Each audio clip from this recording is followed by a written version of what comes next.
జెండాలు తేవాలి.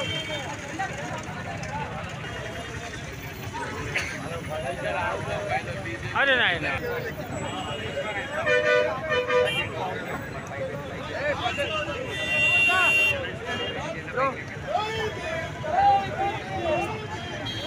జెండా తీయాలి.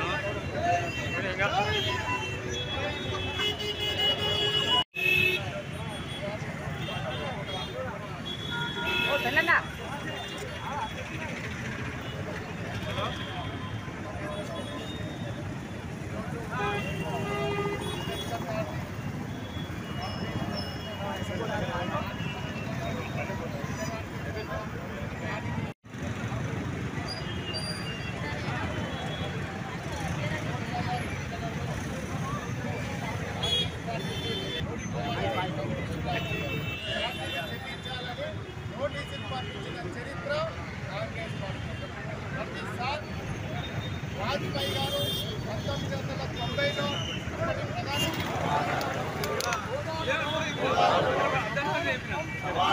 అప్పటి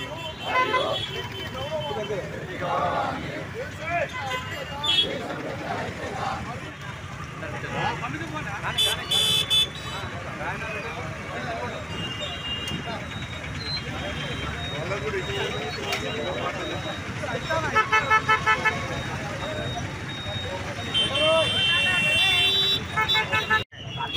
కుల వ్యవస్థ పేరుతో బహిష్కరించబడ్డటువంటి ఒక వ్యక్తి ఇవాళ భారతదేశానికి రాజ్యాంగ శిల్పిగా ఉన్నటువంటి డాక్టర్ బిఆర్ అంబేద్కర్ గారి 134వ జయంతిని భారతదేశమే కాదు విదేశాల్లో మాట్లాడాలని నిర్వహిస్తున్న వారందరికీ శుభాకాంక్షలు తెలియజేస్తూ మిత్రులారా ఒకటే భారతీయ జనతా పార్టీ ప్రతిష్టాత్మకంగా డాక్టర్ బిఆర్ జయంతిని నిర్వహించాలని నిన్న ఇవాళ పెద్ద ఎత్తున దేశమంతా మరి చిత్రపటాన్ని శుభ్రపరచడమే కాకుండా మా భక్తిని చాటుకున్నాం అనడానికి కారణాలు ఏంటంటే ఎన్నడూ 59 సంవత్సరాలు పరిపాలించినటువంటి కాంగ్రెస్ దండలేసి విమర్శించడం కాదు, రాజ్యాంగాన్ని చేతిలో పట్టుకోవడం కాదు. మీరు ఏం చేశారో చెప్పాలి.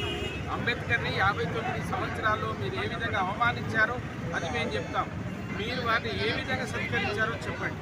మీరు చేయని పనులన్నీ భారతీయ జనతా పార్టీ అధికారంలో వచ్చిన తర్వాత భారత రత్న అయితే ఏంటి, ఆయన రచించినటువంటి రాజ్యాంగ దినంగానైతే ఏంటి, 1, 2 కాదు కదా. ఆ విధంగా భారతీయ జనతా పార్టీ అనేక రకాలుగా పనిచేస్తాము. మిత్రులారా, మళ్ళీ ఒక మారువేషం వేసుకొని మేము మళ్ళీ తెలంగాణను పాలించాలని వచ్చేటువంటి నాయకులు కూడా ఇంతవరకు ఆ పార్టీ నాయకులు ఎవరైతే జీవించినప్పుడు, ఎవరైతే ఈ భారత రాజ్యాంగం రచించిన అంబేద్కర్ గారు జీవించినప్పుడు అవమానించి ఓడించి చివరకు చనిపోయిన తర్వాత దేశ రాజధానిలో దహన సంస్కారాలు చేయకుండా ముంబై పంపి ఏం చేసిందో దయచేసి ప్రజలు ఆలోచన చేయాలి.